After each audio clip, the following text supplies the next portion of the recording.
আসসালামু আলাইকুম রহমতুল্লাহি ওবরকাতুহু। সম্মানিত দর্শক,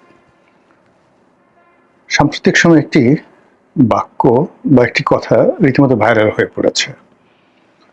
বিএনপির কোনো একটি জায়গার একটি স্থানীয় পর্যায়ের নেতা, কেউ কেটা তেমন কেউ নন, জাস্ট যার নাম জানারও প্রয়োজন নেই, কিন্তু তার বক্তব্যটি সারা বাংলাদেশে ভাইরাল হয়ে পড়েছে। বক্তব্যটি হলো এরকম: তিনি একজন সাংবাদিককে উদ্দেশ্য করে বলেছেন তার আঞ্চলিক ভাষায় যে, তোমরা লিখবা আর আমরা তোমাদেরকে পিটাবো। তোমরা যা ইচ্ছে তাই লিখতে পারো, ওতে আমাদের কিছু আসে যায় না, এবং তোমাদের কোনো লেখা যদি আমাদের অপছন্দ হয় তাহলে তোমাদেরকে আচ্ছা মতো বেধড়ক পিটুনি দেওয়া হবে। এবং এটা নিয়ে সারা বাংলাদেশে তোলপাড় চলছে। বিষয়টা হাস্যকর। বিষয়টা হাস্যকর এই কারণে যে, প্রথমত হলো যে আপনি লিখবেন, তারপর আরেকজন পড়বেন, তারপরে তিনি প্রতিক্রিয়া দেখাবেন, আপনাকে মারবেন, পিটাবেন। কিন্তু বাংলাদেশে এখন এই মুহূর্তে যা চলছে, বিশেষ করে মূলধারার যে গণমাধ্যমগুলো, সেটা টেলিভিশন বলেন কিংবা পত্রপত্রিকা বলেন, অর্থাৎ ইলেকট্রনিক মিডিয়া এবং প্রিন্ট মিডিয়া, এখানে সরকার বিরোধী কোনো কিছু লেখা যাচ্ছে না, বলা যাচ্ছে না। সীমিত আকারে টক শোগুলোতে বলা যাচ্ছে, কিন্তু যিনি অ্যাঙ্কর, প্রযোজক বা আমন্ত্রিত অতিথি, তাকে খুব হিসাব করে কথা বলতে হচ্ছে। যখন টেলিভিশনগুলোতে লাইভ চলে তখন মানুষ স্বাধীনভাবে যে কোনো কথা বলতে পারে, কিন্তু ধরুন কোনো একজন অতিথি যদি বেফাঁস কোনো কিছু বলে থাকেন বা বলেন, পরবর্তীতে আর তাকে সেই স্টেশনগুলোতে ডাকা হয় না। এখানে সংবাদপত্র জগতে এই মুহূর্তে যা কিছু হচ্ছে, আমার নিজের যে ব্যক্তিগত অভিজ্ঞতা, সেই অভিজ্ঞতা দিয়ে আমি আমার যে নিজস্ব অভিজ্ঞতা, সেই অভিজ্ঞতা দিয়ে আপনাদেরকে বাস্তব অবস্থা বোঝানোর চেষ্টা করব। আমার অনেকে আপনারা জানেন যে কর্মজীবন শুরু হয়েছিল সাংবাদিকতা দিয়ে, এবং সেটা একদিন দুই দিন নয়। 1986 সনে 1986-এ আমি দেশের প্রথম শ্রেণীর জাতীয় দৈনিকে আমার কর্মজীবন শুরু করেছিলাম। এরপরে প্রায় টানা 5 বছর সংবাদপত্রে ছিলাম।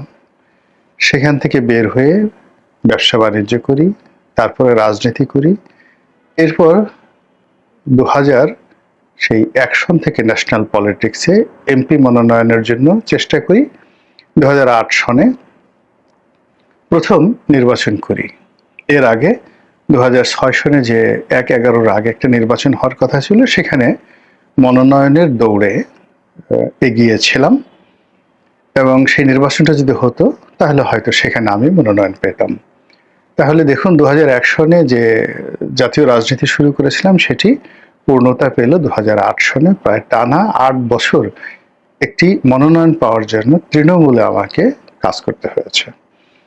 নির্বাচিত হওয়ার পর সে আমার যে পুরনো পেশা সাংবাদিকতা, সেটার সুবাদে আমরা জাতীয় দৈনিকগুলোতে আমি নিয়মিত, যেটিকে বলা হয় পোস্ট এডিটোরিয়াল, উপসম্পাদকীয়, সেটা লেখা শুরু করলাম। আমার যারা বক্তব্য শুনেন তাদের সংখ্যা যেভাবে অনেক, তদ্রূপ আমি লিখেছি, আর সংবাদপত্রের পাঠক যারা আছেন তারা পড়েননি একটিবারের জন্য, এরকম সংখ্যা সম্ভবত বাংলাদেশে কম আছেন। তো কাজী 2008 সন থেকে লিখছি বাংলাদেশ প্রতিদিন, কালের কণ্ঠ, যুগান্তর, এরপর আমাদের সময়, দৈনিক নয়া দিগন্ত সহ প্রায় সব পত্র পত্রিকাগুলোতে। আর সাক্ষাৎকার ছাপা হয়েছে, আমার বক্তব্য ছাপা হয়েছে, ফেসবুকে স্ট্যাটাস দিয়েছি, সেগুলো ছাপা হয়নি এরকম কোনো প্রথম শ্রেণীর পত্রিকা বাংলাদেশে নেই, ইংরেজি এবং বাংলা সব জায়গাতেই। দ্বিতীয়ত, যে আমি যাদের সঙ্গে আমার কর্মজীবন শুরু করেছিলাম 86 থেকে একদম 90 পর্যন্ত, বলতে গেলে তারাই এখন বাংলাদেশের সংবাদপত্র জগতের কিংবদন্তি। কেউ সম্পাদক, কেউ উপসম্পাদক, কেউ মালিক, কেউ হয়তো অনেকে রিটায়ার্ড করে ফেলেছেন, অনেকে স্টার হয়ে গেছেন, একেবারে সংবাদপত্র জগতের স্টার। ফলে কি হলো, আমার এই যে বহুমুখী যাকে বলা হয় পেশা, সাংবাদিকতা, ব্যবসা, রাজনীতি, লেখালেখি, আরো অনেক কিছু, এর ফলে কি হলো, সমাজের বিভিন্ন স্তরের মানুষের সঙ্গে আমার যে একটা কানেক্টিভিটি তৈরি হয়েছে, সেই কানেক্টিভিটির কারণে আমি না চাইলেও অনেক বাস্তব বিষয়াদি আমার কাছে চলে আসে। আমি একটা জায়গাতে ঢোকার সঙ্গে সঙ্গে সেখানে আমার অভিজ্ঞতার আলোকে আমি যে সমস্যাগুলো দেখতে পাই, যেগুলো বলতে হয় না, আমি বুঝতে পারি। তো সেই দিক থেকে আমার কাছে মনে হচ্ছে এই বর্তমান জমানাটি, অর্থাৎ তারেক রহমান সাহেবের জমানাটি, এটি একটি দুর্বোধ্য সময়। যদি এরশাদ জমানার সঙ্গে তুলনা করি, শেখ হাসিনা কিংবা তারেক রহমান সাহেবের আগের জমানাগুলোর সঙ্গে তুলনা করি, সবচেয়েতে বিপদগ্রস্ত, সবচেয়ে কুয়াশাচ্ছন্ন, সবচেয়ে অনুর্বর, ধূসর এবং যেটিকে বলা হয় ব্যারেন, এই সমাজ, যে সমাজ কখনো কোনো কিছু উৎপন্ন করতে পারে না, বন্ধ্যত্বের শিকার, সেই রকম একটি সমাজের নেতৃত্ব দিচ্ছেন বর্তমান প্রধানমন্ত্রী জনাব তারেক রহমান সাহেব। এখন এটা কি উনি বুঝে করছেন, না বুঝে করছেন, এটা কি উনি ইচ্ছাই করছেন, অনিচ্ছাই করছেন, এটাকে জেনে করছেন, না জেনে করছেন, আমি এগুলো ইন ডিটেলসে যাব না। বাস্তব অবস্থা হলো, শেখ হাসিনার জমানাতে, ধরুন আমার কথাই বলি, অন্য সবাই যারা আছেন, আমরা দুহাত খুলে লিখেছি, যে যার মতো করে লিখেছি ওই সময়টিতে। হ্যাঁ, আমার দেশের মতো পত্রিকা বন্ধ হয়েছে, মাহমুদুর রহমান তিনি জেলে গিয়েছেন, কিন্তু আমার দেশ যা করেছে তার চেয়ে 100 গুণ বেশি নয়াদিগন্ত পত্রিকা তারা সেই সরকার বিরোধী সমালোচনা করেছে, রিপোর্ট করেছে। প্রথম আলো ইন্টেলেকচুয়ালি 1000 গুণ বেশি করেছে। এমনকি সরকার সমর্থক পত্রিকাগুলো, যেমন বসুন্ধরার মালিকানাধীন যে পত্রিকাগুলো, সেগুলো কিন্তু কোনো অংশে এক চুল ছাড় দেয়নি। সরকারের প্রশংসা করে একটি নিউজ ছাপা হয়েছে, তো সরকার বিরোধী নিউজ ছাপা হয়েছে 10টি। এইভাবে তারা কি করত, সরকারের সাথে সম্পর্ক রক্ষা করত, আবার জনগণের সঙ্গেও সম্পর্ক রক্ষা করে পত্রিকার সার্কুলেশন ঠিক রাখত। ফলে ইলেকট্রনিক মিডিয়া এবং প্রিন্ট মিডিয়া তখন শেখ হাসিনার জমানাতে রীতিমতো রমরমা একটা অবস্থা তৈরি হয়েছিল। প্রায় সব টেলিভিশনগুলোতে দিদার সে যেভাবে টক শো হতো, মানে আমি তো শেখ হাসিনার পতনের 3-4 বছরের মানে পর্যন্ত সময় ঘুমাতেই পারতাম না। প্রতি রাত্রে 1টা-2টো করে টক শো থাকতো, ডেইলি 3টা করে টক শো থাকতো, এবং এটা এত বেশি চলতো। আর যা মুখে আসে, মানে যা মুখে আসে স্বাধীনভাবে সেই কথাগুলো আমি কিন্তু শেখ হাসিনার জামানাতে বলে গেছি, লিখে গেছি নির্দ্বিধায়। কিন্তু যখন ডক্টর মোহাম্মদ ইউনূসের জামানা এলো, ঠিক সেই জামানাতে আসার পরে আমার ভিতরে একটা মবের, মানে মনে হতো যে কেউ হয়তো মব করবে। আমি নিচে মনে করতো যে একটা কথা, বেফাঁস একটা কথা বললে বা স্বাধীন মতো একটা কথা বললে, যেটি ইউনূস সাহেবের বিরুদ্ধে যাবে, এনসিপির বিরুদ্ধে যাবে, তারা হয়তো একটা মব তৈরি করবে। আর আমার মধ্যে ভয়টা যতটা না ছিল, তার চেয়ে বেশি ভয় ছিল যারা আমাকে দাওয়াত করত, তার টেলিভিশন কর্তৃপক্ষ। এই জন্য হয় কি, অনেকটা সেলফ সেন্সরশিপ নিয়ে আমি লেখালেখি করতাম, তারপরে বলতাম, কিন্তু সেটারও একটা সীমা ছিল। কিন্তু যখন তারেক রহমান সাহেবের সরকার এলো, তখন প্রথমে যে কাজটি হলো, সেই কাজটি হলো আমাকে লেখা বন্ধ করে দিতে হলো। নয়াদিগন্ত পত্রিকায় আমি এমনি লেখা বন্ধ করলাম। এর কারণ হলো, যখন আমার কাছে মনে হলো যে নয়াদিগন্ত শেখ হাসিনার জামানাতে যেভাবে শেখ হাসিনা বিরোধী লেখাগুলো ছাপাতো তারা, কিন্তু কোনো অবস্থাতেই এখন ডক্টর মোহাম্মদ ইউনূস কিংবা জামাতের বিরুদ্ধে কোনো লেখা তারা ছাপাবে না। এই যে পত্রিকাগুলো, এই পত্রিকাগুলোর অনেকগুলো হিপোক্রেসি আছে। তারা যখন অন্যের বিরুদ্ধে হয়, আপনি এখন প্রথম আলোকে যত কথাই বলেন না কেন, আপনি ট্রান্সকমের বিরুদ্ধে কোনো নিউজ ছাপাতে পারবেন না, আপনি মতিউর রহমানের বিরুদ্ধে কোনো নিউজ সেখানে ছাপাতে পারবেন না। মানে যত কিছু আছে, ওটা হচ্ছে শেখ হাসিনা, জয়, এদের বিরুদ্ধে যত কথা বলেন না কেন, তারা কিন্তু সেটা খুব সুকৌশলে সেটা ছাপিয়ে দিবে। তো এই কর্পোরেট যে মন মানসিকতা, সেই মন মানসিকতা নয়াদিগন্তরে ছিল। ফলে আমি সেই পত্রিকা ইচ্ছে করে লেখা বন্ধ করলাম, এবং সেখানে আমার প্রায় 5 লাখ টাকা, মোর দেন 5 লাখ টাকা আমার সেই লেখক সম্মানই এখন পর্যন্ত বাকি আছে।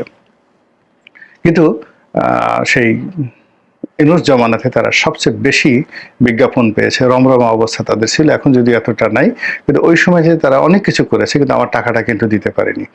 ফলে এই যে ইসলামকে কেন্দ্র করে তারপর সংবাদপত্রকে হাতিয়ার হিসেবে বানিয়ে যে সমস্ত মানুষ নীতি এবং নৈতিকতার কথা বলে, তারা একজন লেখকের ৫ লাখ টাকা বেতন, মানে ভাতা, সম্মানী যেটাই বলেন না কেন, সেটা তারা দেয় না, দিতে পারে না। এবং এই জন্য প্রয়োজনে মানে এদেরকে মামলায় ফেলানোর মতো অবস্থা হয়ে গেছে, যে এদের বিরুদ্ধে যে মামলা করবেন, তখন আবার বলে হায় হায় হায়, এটা কি ধরনের অবস্থা, একজন লেখক একজন পত্রিকার বিরুদ্ধে মামলা করছে।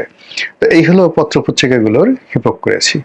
এনিওয়ে, এখন যেটা আসি সেটা হলো নয়া দিগন্তে বাদ দিয়ে আমি বাংলাদেশ প্রতিদিনে লেখা শুরু করলাম।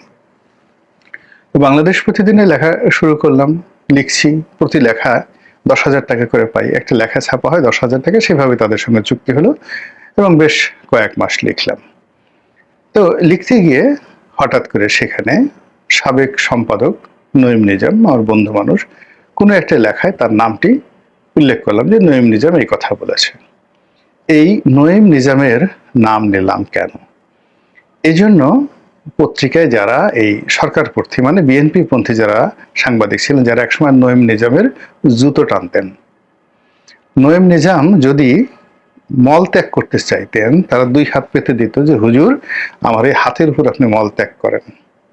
এই ধরনের নঈম নিজামের যারা দালাল ছিল, সেই সকল দালালরা করলো সেই লেখা, বলে যে না, এটা ছাপানো যাবে না। কেন ছাপানো যাবে না? এখানে নঈম নিজামের বিরুদ্ধে মামলা আছে, এটা যদি ছাপানো হয় তাহলে সরকার কি বলবে। মূলত এরা সবাই বিএনপির পান্ডা। তাই বললাম যে না, ঠিক আছে, এই অবস্থা যদি হয় আমি আর এই পত্রিকায় লিখবো না, এই পত্রিকায় লিখবো না, বাদ, সেই পত্রিকায় লেখা বাদ।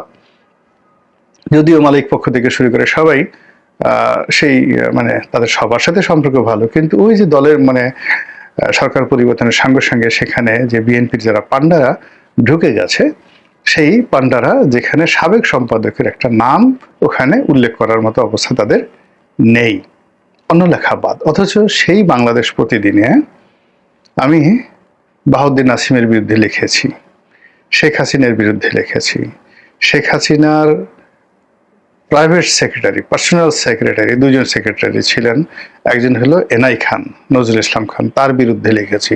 আরেকজন প্রাইভেট সেক্রেটারি ছিলেন মেজবা, তার বিরুদ্ধে লিখেছি। মন্ত্রী, এমন কোনো মন্ত্রী নেই তাদের বিরুদ্ধে শেখ হাসিনার জামানাতে বাংলাদেশ প্রতিদিনে 2009 থেকে একেবারে 24 পর্যন্ত যা ইচ্ছে তাই সেখানে লিখেছি। কোনোদিন একটা শব্দ সেই সময়টাতে পত্রিকায় যারা আওয়ামী লীগ পন্থী সাংবাদিক ছিলেন, একটা শব্দ তারা কখনো কাটেনি। আচ্ছা, এরপর কি করলাম? বাংলাদেশ প্রতিদিন ছেড়ে কালের কণ্ঠে লেখা শুরু করলাম। কালের কণ্ঠের একজন সম্পাদক ছিলেন একজন কবি, মূলত উনি কোন পত্রিকায় চাকরি করেন বা কি ধরনের সাংবাদিক জানি না, বাট একজন হাসান হাফিজ নামে একজন কবি। সেই কবি হিসেবে আমি তার কোনো কবিতাও পড়িনি, কিন্তু কবি হিসেবে তাকে সবাই যেহেতু জিজ্ঞাসা করে, যেমন কালের কণ্ঠে একটা সময় সম্পাদক ছিলেন ইমদাদুল হক মিলন, অনেক নাম করে এমিনেন্ট রাইটার, তার লেখা পড়েনি বাংলাদেশে এমন কোনো পাঠক নেই। তো সেই তুলনায় পট পরিবর্তনের পরে এরকম একজন নিরহ গোবেচারা মানুষ, যাকে সবাই প্রেস ক্লাবের লাইব্রেরির সম্পাদক বলে, মানে সে লাইব্রেরিতে বসে থাকে, চা সিঙ্গারা খায় আর এই সাংবাদিক পলিটিক্স করে। তো পট পরিবর্তনের পরে এই লোকটিকে প্রেস ক্লাবের ভারপ্রাপ্ত সভাপতি বানানো হলো, আর এই লোকটিকে আবার কালের কণ্ঠে এনে বসানো হলো যেন বসুন্ধরা গ্রুপ থেকে সে মাসে একটা ভালো বেতন ভাতা পেয়ে সুন্দর মতো চলতে পারে। তো এই মানুষটি এবং তার সাথে অন্যান্য আরো বেশ কিছু লোক ঢুকে পড়লো, একেবারে জুনিয়র, যারা কখনো স্টাফ রিপোর্টারও ছিল না বা 2 কলম লিখেনি। তারা হঠাৎ করে বললো আমরা তারেক জিয়ার সৈনিক, আমরা বিএনপির সৈনিক, আমরা মস্ত বড় সাংবাদিক বলে হুর হুর করে জোর জোর করে কালের কণ্ঠের দখল নিল। দখল নেওয়ার পর যখন আমি কালের কণ্ঠে লিখি, সেই কালের কণ্ঠেও বেশ 4-5 মাস লিখলাম। লেখার পরে হঠাৎ করে দেখা গেল একদিন একটা লেখা, সেই লেখার আপনি বুঝেন যে লেখার ত্রুটিকে, পুরো লেখাটা লিখলাম, শেষের যে বাক্যটি, যে বাক্যটির কারণে সেই লেখাটা ছাপানো হলো না। এবং রাতে 12টার সময় ওই যে পাঠাগার সম্পাদক প্লাস কালের কণ্ঠের সম্পাদক কবি, সেই ভদ্রলোক সে নিজে এসে মানে রীতিমতো সন্ত্রাসীর মতো সেই লেখাটা সে সেখান থেকে নামিয়ে ফেললো। লেখাটার শেষ বাক্যটা এরকম ছিল, 2014 সনে যে নির্বাচনটা হয়েছে শেখ হাসিনা যাই বলুন না কেন সেই নির্বাচনের নাম হয়েছিল বিনা প্রতিদ্বন্দ্বিতা নির্বাচন। 2018 সনের যে নির্বাচনটা হলো সেই নির্বাচনের একটা ন্যারেটিভ তৈরি হয়েছিল রাতের ভোট। 2024 সনের যে নির্বাচন সেই নির্বাচনের নাম হয়েছিল আমি দামিন নির্বাচন। এখন আগামীতে যে নির্বাচন মানে যে নির্বাচনটা হলো এটির কি পরিণত হবে, এটির কি নাম হবে, সেটাই হলো দেখার বিষয়। এই যে আগামী নির্বাচন অর্থাৎ 2025 সনে বা 26 সনে যে নির্বাচনটা হলো সেই নির্বাচনের নামে যে আগামী দিনে কি নির্বাচন হবে এটা নিয়ে আমি সন্দেহ প্রকাশ করেছি। সেই একটি কথার কারণে দেখা গেল পুরো লেখাটা বাদ। এবং সেটা স্বয়ং সম্পাদক মানে ওখানে দুটো গ্রুপ, মালিক পক্ষ, তারপরে সম্পাদকীয় যারা আছেন তারা, সব সাংবাদিক, তারা সকাল থেকে একদম রাত্রি 12টা পর্যন্ত পাহারা দিয়েছে এই লেখাটা যেন ছাপা হয়।